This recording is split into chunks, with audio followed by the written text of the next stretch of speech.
Two friends attempt one of the toughest climbs in Alaska. Yeah? One is horribly injured. Do they wait for rescue? Or risk a treacherous descent? Do you want it? The choice is tearing them apart. I want off this mountain! Help isn't coming. And the mountain is trying to kill them any way it can. Avalanches are roaring everywhere. It's bad. It's war.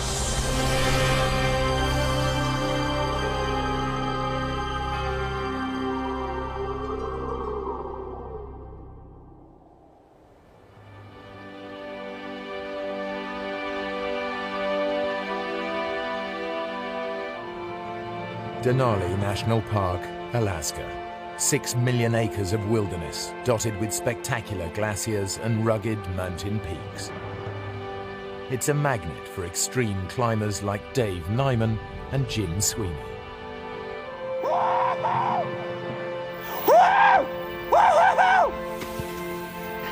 Man, you should see the view from here! This is an area as big as England. We were the only climbers in the whole Alaska range that we knew of. Jim Sweeney's idea of heaven is taking on a treacherous rock face with his good friend Dave Nyman, the man who taught him to climb. We've had great times in the mountains, thousands of hours, and we've taught each other a lot. Hey, come on, Nymo! Come on, keep up, slow coach! Great, Jim. Jim is a better climber overall than me. Dave and Jim are attempting a route up Mount Johnson that no one has conquered before, though many have tried. It's called the Elevator Shaft, a 2,000-foot ice climb in a wall of granite. I was looking for something steep and hard to do. I'm a fighter, you know. I grew up as a boxer. I fought every kid in town. Because a climb is not just the act of climbing, it's also how you interact with your partner, what kind of trust, what kind of knowledge you have of what your partner would do if something happens.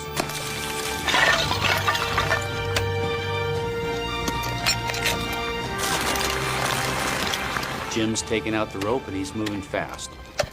He gets up to the end of each length of rope and he keeps pulling me up behind him. You just forget what's going on when you're going up. I'm climbing. I'm not thinking about anything else. I want to go up.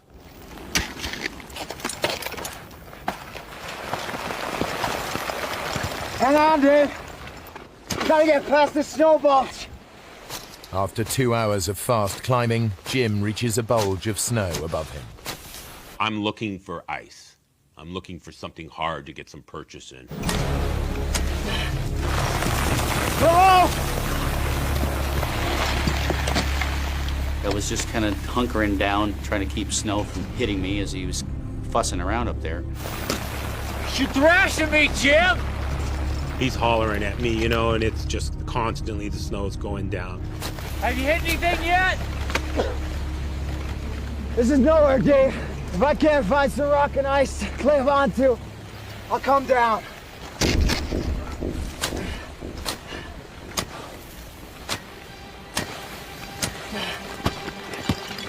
Ah!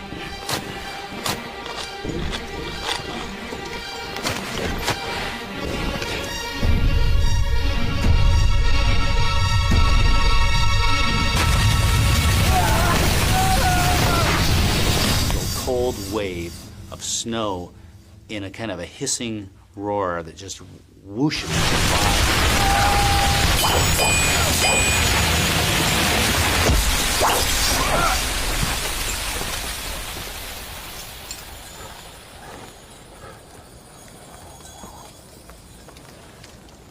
He's not moving. Jim? I'm coming, Jim. Just hold on. He's about 100 feet down below me.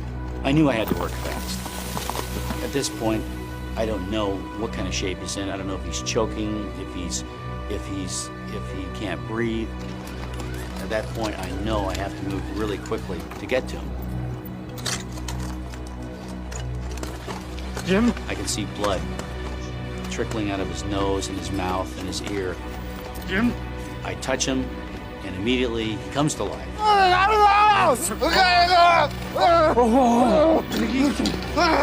Jim, stay with me.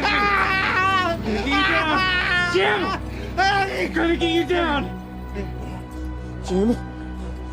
Stay with me! I had to transition from being more or less the follower to being the leader.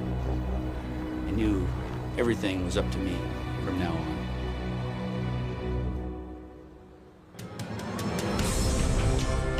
Dave's first task is to get Jim out of danger. He has to lower Jim's dead weight 1,000 feet down the near vertical rock face of the elevator shaft. Over several hours, I would lower him below me, and I'd drop Jim down another full length of rope, maybe 165 feet. Jim, I need you to wake up! Jim!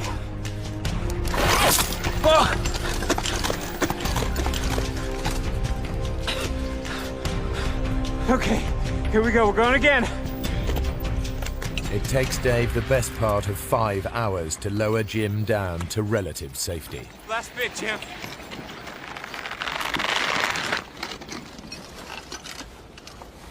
Jim. Damn it, Jim. Stay with me. Stay with me, Jim. I have no memories of the fall whatsoever. None. The first thing real I remember was Dave screaming at me. Wake up! Come on. Stay with me. Dave and Jim are still 5,500 feet up Mount Johnson, in an area rife with avalanches.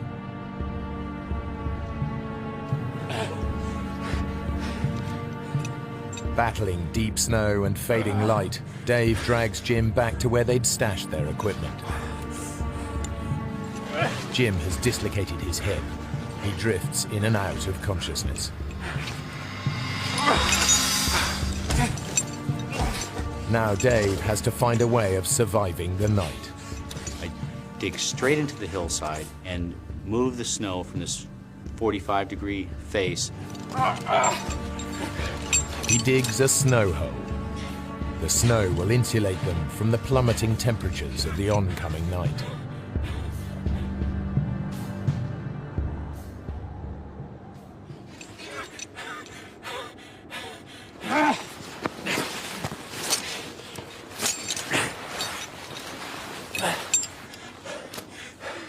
Okay, Jim.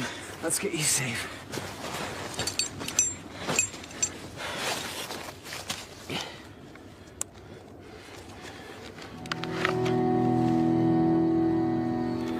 Jim's helmet's virtually shattered, and he's not moving.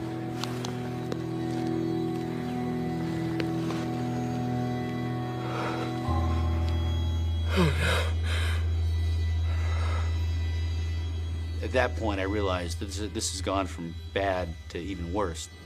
I know with a head injury, you know, if your brain starts to swell, fluids build up, that can pretty much be the end of you.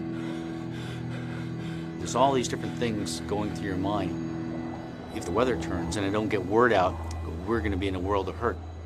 If I go travel alone on the glacier, am I just going to fall in a hole and Jim's left by himself anyway? You don't know what the right answer is.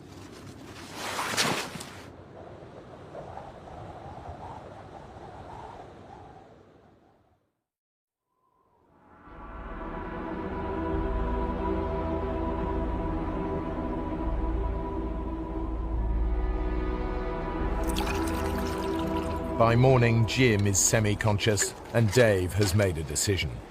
He's going for help. Do you think you can light the stove? Don't go. Next thing I remember was in the morning, Dave's talking to me. He's telling me he's going to leave. I told him, I don't want you to leave me. Don't leave me. I gotta go, Jim. I'm going for help. There's a ski hut up the gorge. Maybe there's people there.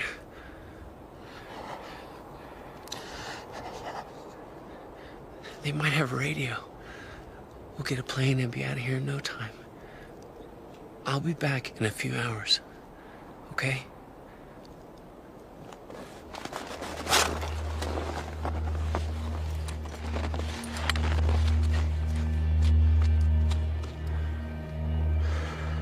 Leaving a partner in that kind of situation is, you might come back and he'll be buried or he'll be dead.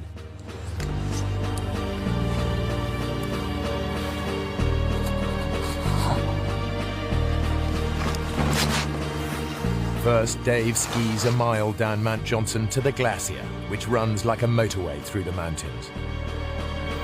The ski hut is then a 7-mile struggle uphill, a dangerous route across crevasse-cracked terrain. Generally, if you fall in a crevasse on that glacier, there's really no hope for you. You're gone. You're gone from the world. You might end up 1,000, 2,000 feet down, straight down. It's pretty frightening.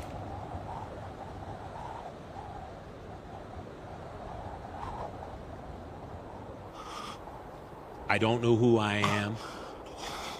I'm freezing. My forehead's on fire, my body's cold. I'm laying there, I'm pounding, my heart just going boom, boom, boom. The whole body's just going boom, boom, boom.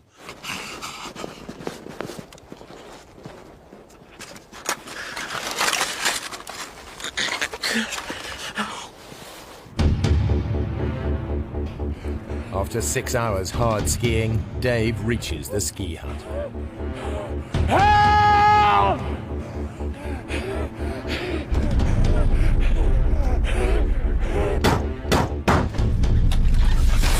Yeah, radio! Radio! No! Oh, great.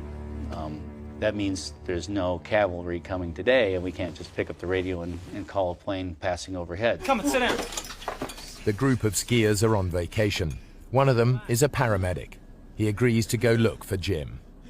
I'm greatly heartened by this, but I am shot. Just stay here and rest up.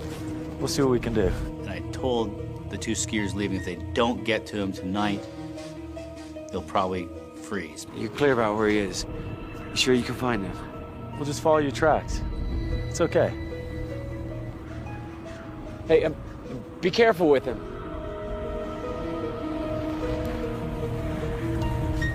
Unable to radio for help, Dave and one of the skiers tramp out a giant SOS in the snow.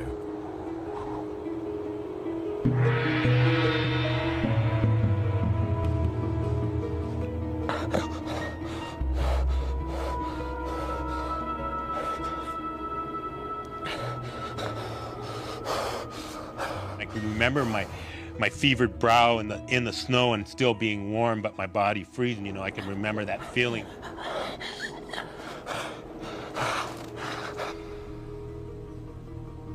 We spent a lot of time together. We've been through a lot of different things. Hang in there, buddy. Jim would never give up. Miles away, alone and exposed on the mountain, Jim is losing his grip on reality again.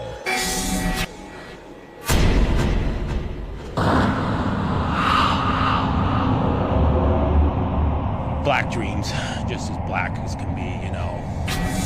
I didn't know who I was with, where I was at. I didn't even know I was a climber.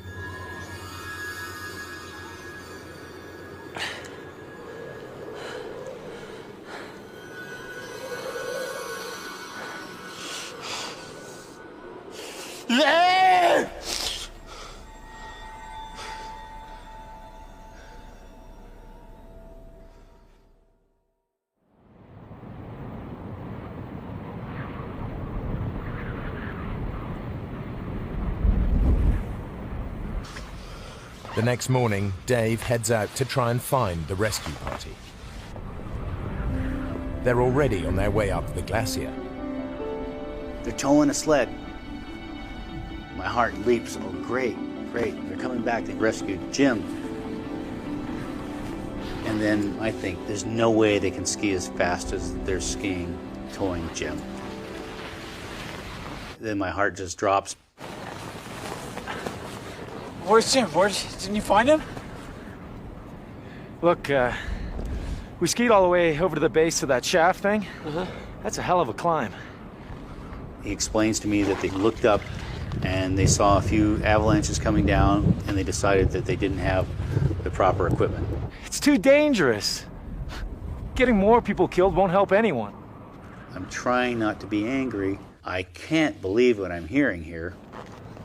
Will somebody come with me? I'm taking that sleeping bag. You go up there, and you're gonna die. I could feel them looking at me when I was skiing, because I was putting any anger I had right into my plan to save Jim. At that time, the clock was ticking. Every second I felt counted.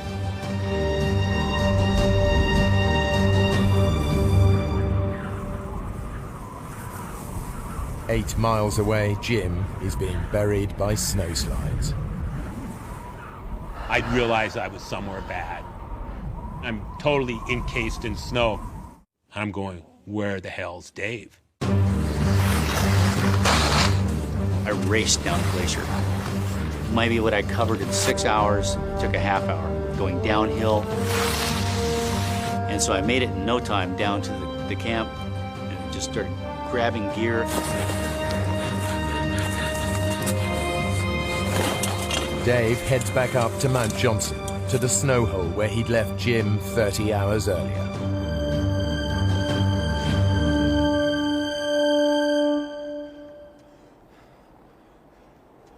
Jim!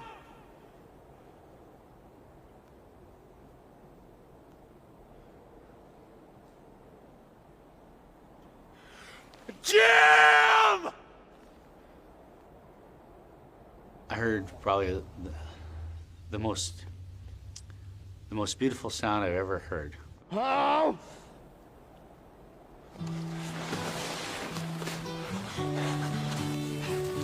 Oh! And I'm screaming, and I hear Dave. Jim?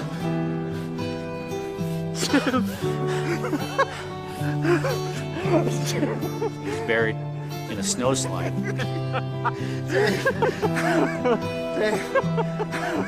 Buddy was smiling, just dumb and as happy as you would expect a person in his predicament to be. I'm crying, I'm back to the helplessness, crying, fighting, I can do both. Feel sorry for myself and fight.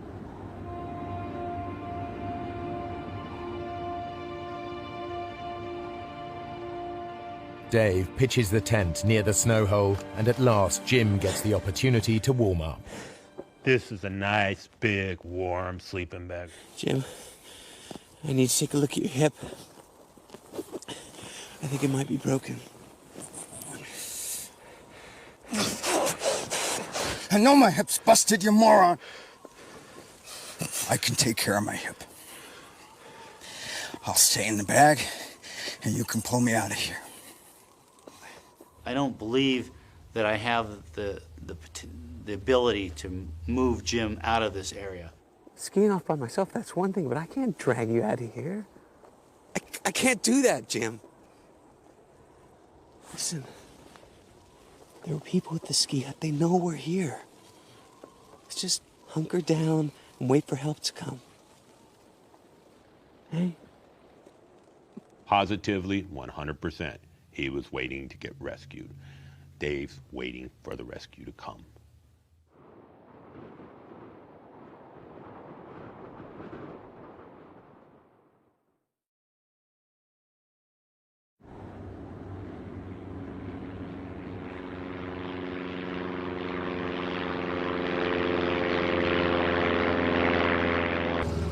Mark Nyman and his wife Roberta are flying over the Ruth Glacier looking for a place to land for a romantic picnic. It was the place that Mark had proposed to me. It was our anniversary, so we decided to go up there. That was our plan. Stay up there for an hour or two and have some lunch and kind of walk around and we wanted to enjoy the sights because it's just such a gorgeous area up there. As we turned, I could see that the weather doesn't look all that great. I don't think we should land. I think we better go home. Okay, hon.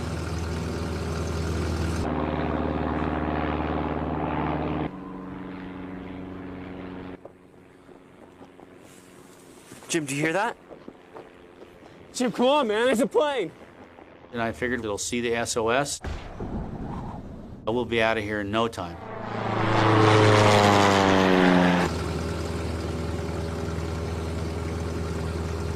Roberta, look, SOS! We gotta go in. No, we don't, Mark. Roberta doesn't want to risk landing. She's 7.5 months pregnant.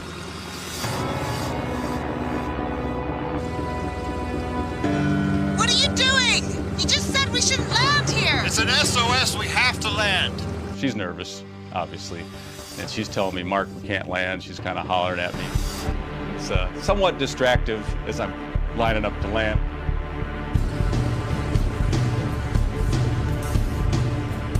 In the poor light, Mark can't tell if it's 3 feet or 30 feet down to the snow.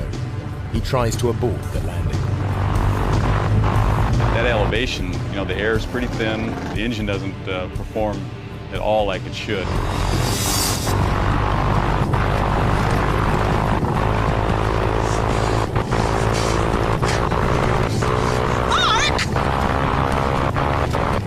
So I grabbed my stomach and held on.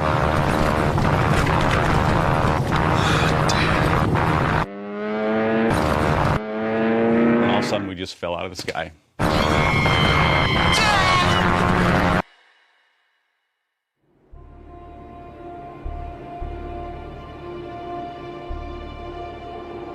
Dave and Jim remain stranded halfway up Mount Johnson. Unbeknownst to them, Mark and Roberta Nyver's plane has crashed 8 miles away. Their attempt to help has only made things worse. Fortunately, the shelter of the ski hut is close at hand. Living in Alaska, things happen. You just have to adapt to what your situation is. Whoa, where'd you come? Can you help, please? The baby is still moving, but Roberta has ruptured 2 discs in her back. I had to pull within myself. It was already a very scary situation. Tried to remain calm and tried not to dwell on what if. I was afraid if I started to think what if, I'd be in trouble. We saw that SOS. Is it yours? No. Hey, sit down. It's a long story. Mark gets all the details of Jim's climbing accident and Dave's determination to rescue him. Immediately, I'm thinking of those guys. I mean, the snow's falling, the wind's blowing. They're on some side of a mountain someplace, and who knows what condition.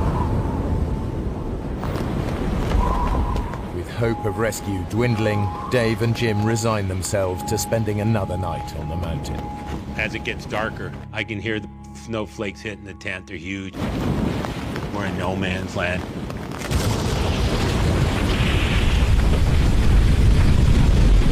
Maybe before midnight, we started hearing activity of avalanches in the area.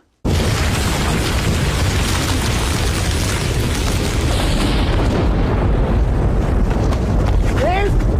Wake up! Wake up, Dave! I'm screaming at Dave as loud as I can. Wake up! All of a sudden, it sounds like jets are coming. It's like sitting right under a 747, just this roaring noise. The winds pushed ahead of an avalanche can reach hurricane force. Jim and Dave are in the crossfire. It's louder than a Pink Floyd concert. It's louder than any noise I've ever heard, and it's right above us. We just started praying. I don't know who else to turn to. It's in the tent. It's around you. It's inside my sleeping bag. We really thought this was it. We thought this was the end.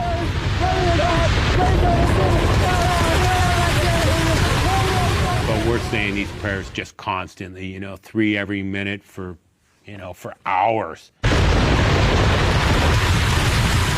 Numerous times we were hit by 100-mile-an-hour wind blasts and just pelted with snow, but the big one didn't come.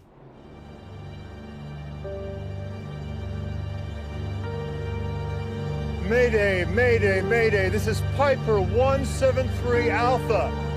Mark's attempts to get a call out are hampered by the surrounding mountains that block the radio signal. Only a plane flying directly overhead will hear his call. We've crashed on Ruth Glacier. Do you read me? Over.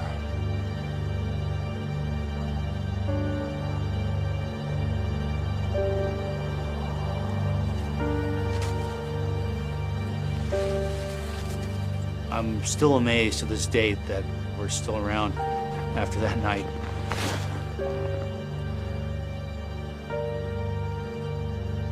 Dave? Jim has no intention of spending another night on the mountain. Okay, Dave. I'm ready to go. Let's go.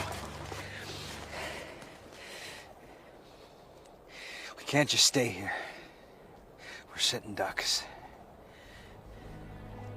You gotta haul me out.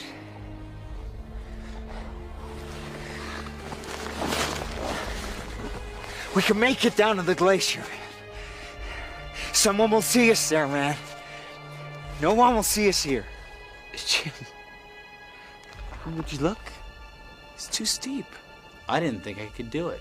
Even if we cut across, we could start an avalanche. I'm pissed because we're going nowhere. What are you doing, Dave? I'm looking for a safe spot. Come off it. There is no safe spot in this whole valley. We just gotta get out of here. We're moving over there. That won't make any difference. Ah! He puts me in the bivy sack to haul me over there. I don't like anything to do with this. I set up the tent in this new location, and I feel pretty good about it. I said, Jim, your worries are over, buddy. We're good here until rescue comes. You're dreaming. You know, just cut the bull. Quit acting all mellow. There's nothing mellow about this. You are always trying to swim upstream. What are you talking about? He's not fighting it. He's just kind of, letting it take him for a ride. No, I wish I could stand up and walk off this thing. We would be down in an hour if I could stand up, We gotta fight. What the heck are you talking about? Man against nature. What a bunch of crock of BS. I want to go down, Dave. Do you want to live? Do you want to live? Then do what I tell you to for once.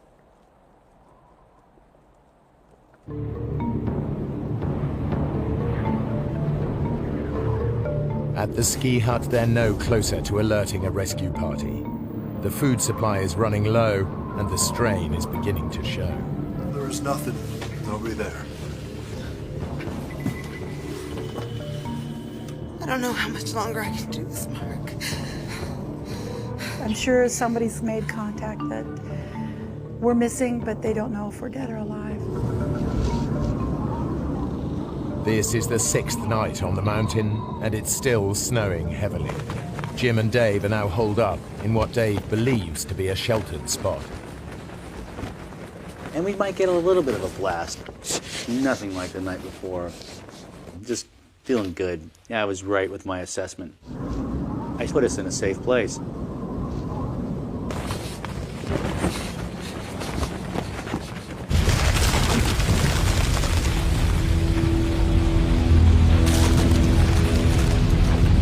Well, early in the morning, maybe 2 a.m., we heard a roar. Oh, what the hell is that, Dave? Wake up! It was a sickening, cracking rumble, explosions, boom.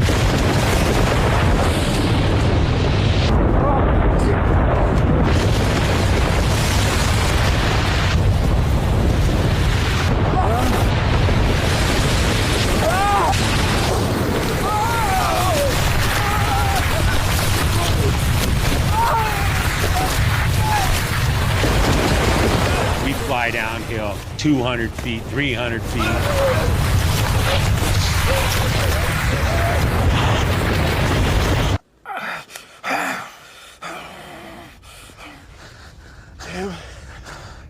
Jim, are you okay? were completely buried, 100% encased in snow. And my hips just screaming.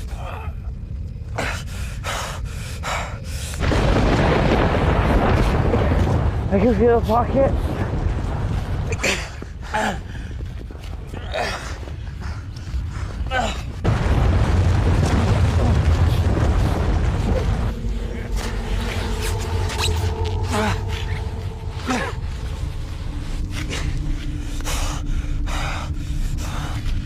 And he pulled me out of the snow. He lays me out on the ground in the sleeping bag, and I'm just laying there. The avalanches are roaring everywhere. It's just as bad, you know, bad. It's war.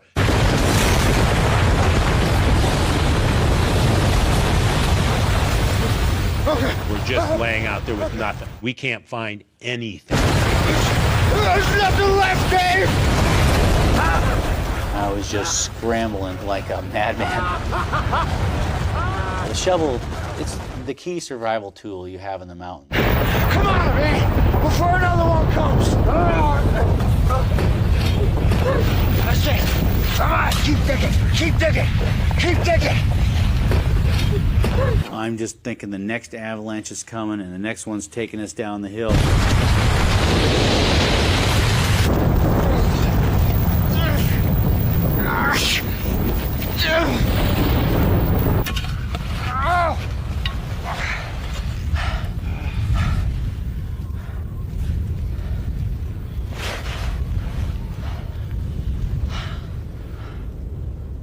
You really could care less about the other person. Sure, you love the guy, but hey, at a certain level, you think about yourself first.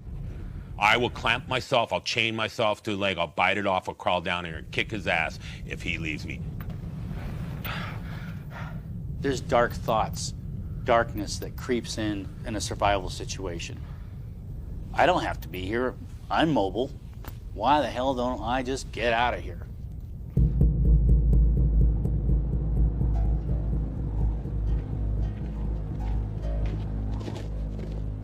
Eight miles up the glacier, Mark Nyman is clinging to one hope. This morning, the jet that takes him to work on the Alaskan oil fields will be flying directly overhead. It's their best, maybe their only chance to let people know where they are. My dad flies that plane. I know the whole crew. I know that they'll be tuned in. Mayday, mayday, mayday. This is Piper 173 Alpha. Over. Hello, Mark. Is that you? Over. How are you doing? Who is this? Over. Mark, we don't read you. Please reply. Over. Hello, do you read me? Over. The pilot can't hear Mark, Repeat, where are you? Over. Mayday. but he can hear the clicks on his radio. So it's 1 click yes, 2 clicks no. After 7 days, the word is out. Understood. But rescue is impossible until the weather breaks, and no one knows if Jim and Dave are dead or alive.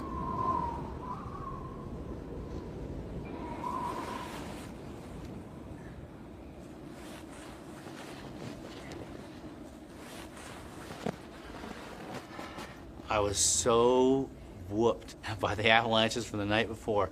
It was like someone pointing a gun at your head, clicking the trigger, shooting it, and just missing your head. And it was like that for hours.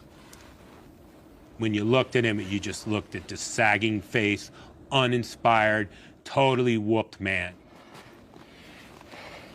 Hey, Dave. Stop snowing, right? It's time for me to take over and tell Dave what to start doing. This is a tricky situation for me. I'm pissed, but I can't give him a bad time. I want to go down. I have to work with Dave. What do you want to do? You want to go back to the base camp? Get some more food? More equipment? I wanted to go, but I knew if I left, I would not come back. I had a chance to look myself in the eye and say, what's really important to you? And is your life worth more than this person's? What's happened to you, Dave?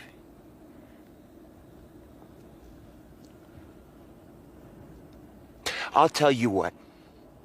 You get me off this mountain, I will buy you the biggest, juiciest steak you've ever seen in your life at the Double Muskie. What do you say?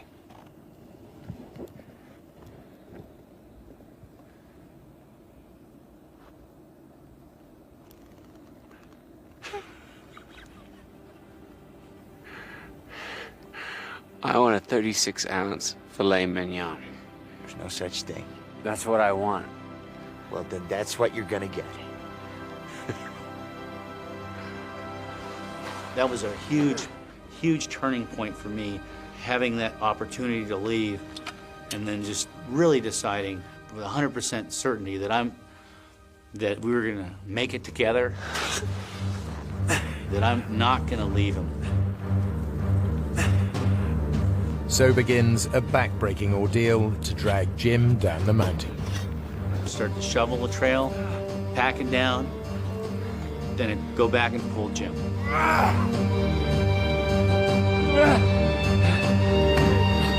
Doing it. See, I told you you'd do it. I love you, Dave.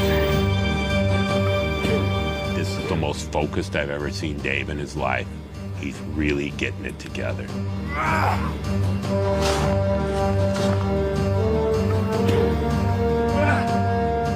Inch by inch, foot by foot, we're moving down the valley.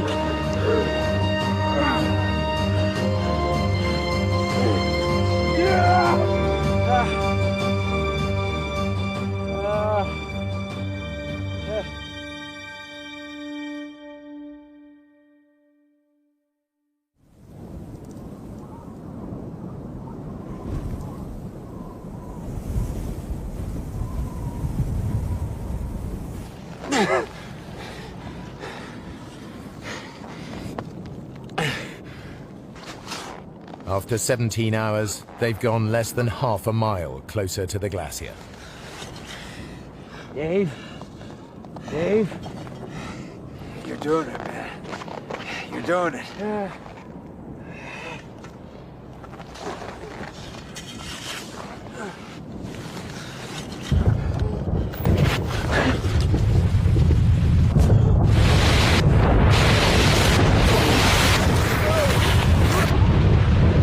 All of a sudden, we're flying downhill. I'm screaming bloody murder. And I pick up speed, and this is it. I'm falling. Free fall. Backwards. This is it.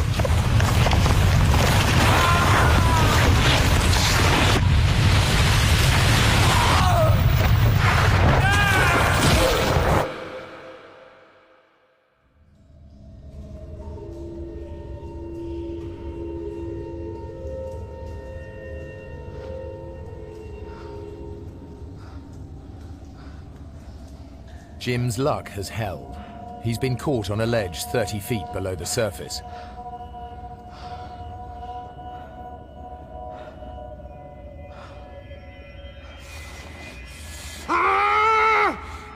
Is that it? Is that all you got? I start screaming at God, you know. I'm telling him, I can take more. I can take more. Come on! I can take more!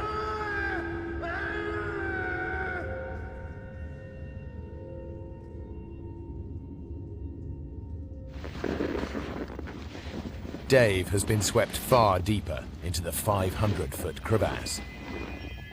I just barely avoided going down to the bottom. You can kind of see 300-400 feet down it. Come on! I can take more! Jim.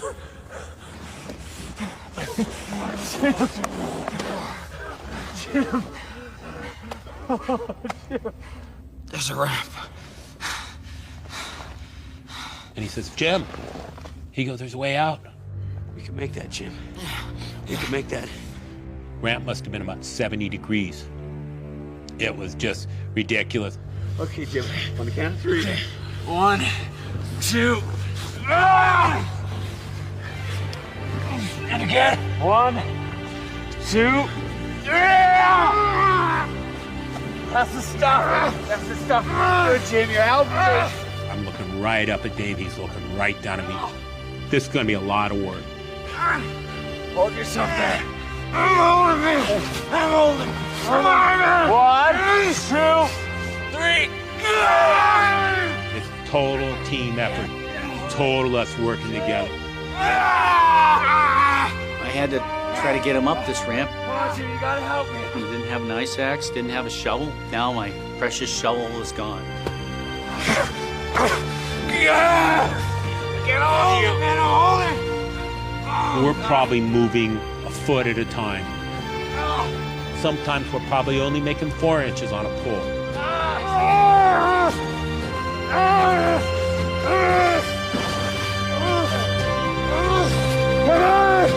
Watch it, you're nearly there.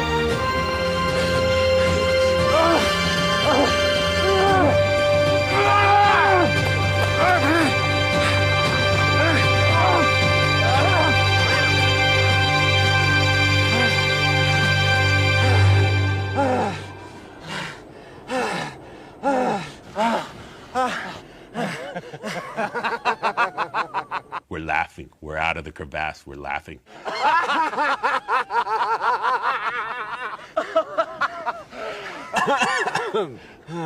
Dave, there's the glacier. Let's just go for it. Let's toboggan down right now. No. No way. It's too steep. It's full of crevasses. I'm feeling invincible. I can slide over crevasses. Nothing's gonna kill me.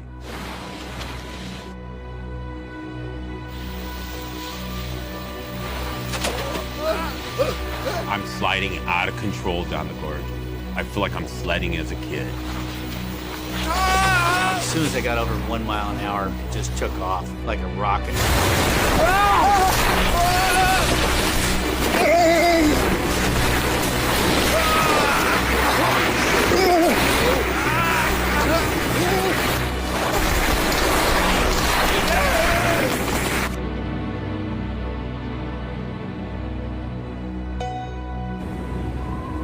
It doesn't look like we're going to be able to get in today at all. Visibility is too bad. Over.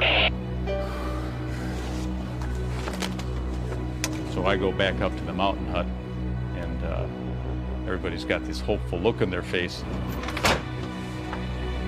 Looks like they're not going to be able to come in today. That's great. When I think back, it's amazing I remained as calm as possible until I started crying. I just started losing it.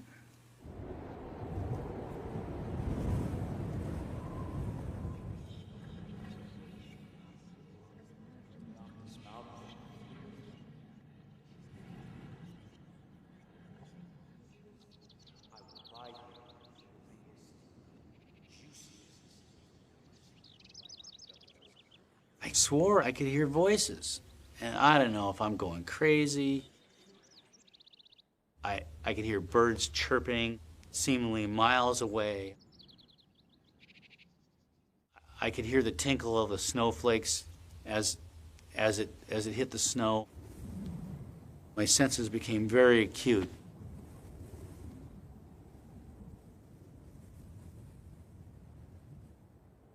Jim and Dave have finally made it to the glacier where they can be seen. It may be too late. I am starving. I haven't eaten but a few tablespoons in the week and maybe had a couple sips of water. If we don't get picked up now, I'm gonna die soon.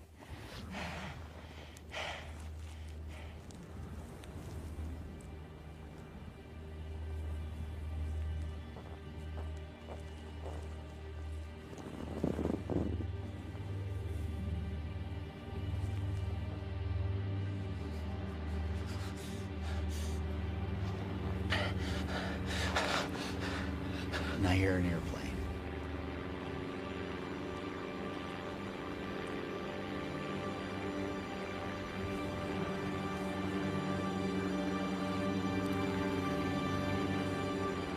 see a little red dot coming up the glacier.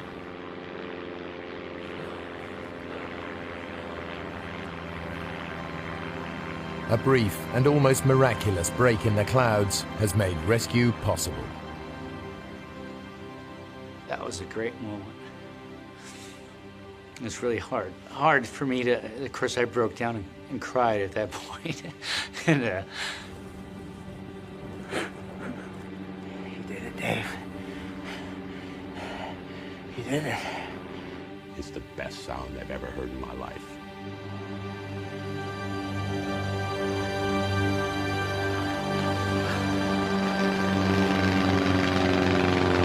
God, it's like we're at the pearly gates. I mean, he's right there. He's circling over us. He keeps tilting his wings at us. Get your act together. he's saying, "Don't cry, stand up, you're a hero." And so he's telling me all this stuff of how to act, you know. You saved my life, you're a hero. You don't want to be blubbering when the helicopter comes. Shut up, Jim.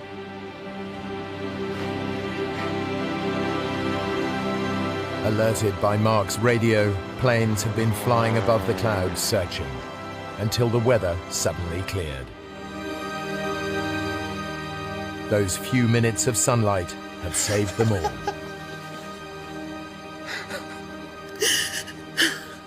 And when I got off the helicopter at the hospital, we could see our friends all lined up on the fence. It was great. Of course, my mom was happy to see I was the one that was walking. I smoke dope the whole time I'm in the hospital. My buddies show up with a bunch of beer. It's like a party every day in my room.